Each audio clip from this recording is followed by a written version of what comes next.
હું અનિલભાઈ પટેલ, તાલુકા health supervisor Bhavnagar, અને અમે એક ટીમ નિદાનંદ પરિવાર ચલાવી છે. અમને આજે ખૂબ આનંદ છે કે અમારા પરિવારના જ સભ્ય એવા મહિપતસિંહ જાડેજા, ભાવિણા ન્યૂઝ, એમનો આજે જન્મદિવસ છે. પણ આ યુવાનોની જે પ્રેરણામૃત બને એવી રીતે એનો જન્મદિવસ ઉજવે છે. મહિપતસિંહ બાપુ અનેક સંસ્થાઓ સાથે જોડાયેલા છે. એમાંય નારાયણ સેવા સંસ્થાના ઉદયભાઈ દવે અને એની ટીમ દ્વારા ખાસ કરીને જૂના કપડાનો ખૂબ મદદ મળી છે.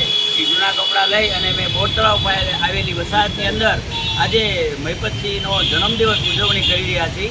અમને ખૂબ આનંદ છે. મહિપતસિંહની વાત કરું તો 44 વખત તો એને રક્તદાન કર્યું છે અને એક સામાજિક યોગદાનો ધરાવે છે. એમના ભાઈઓ પણ દરેક સમાજની અંદર કાંઈક ને કાંઈક નવી પ્રતિભા અને નવ સમાજનું કામ કરી રહ્યા છે. તો આ યુવાનને આપણે બિરદાવવા જોઈએ.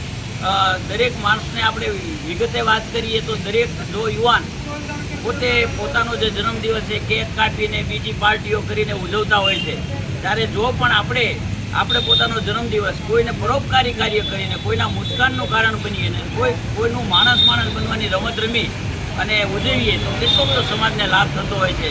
તો આ તકે મહિપતસિંહ અને અનોખા રક્તદાતા છે, ખૂબ સારા પત્રકાર છે, ખૂબ સામાજિક કાર્યકર છે અને અમને ગૌરવ છે કે અમારા નિદાનંદ પરિવારના સભ્ય છે.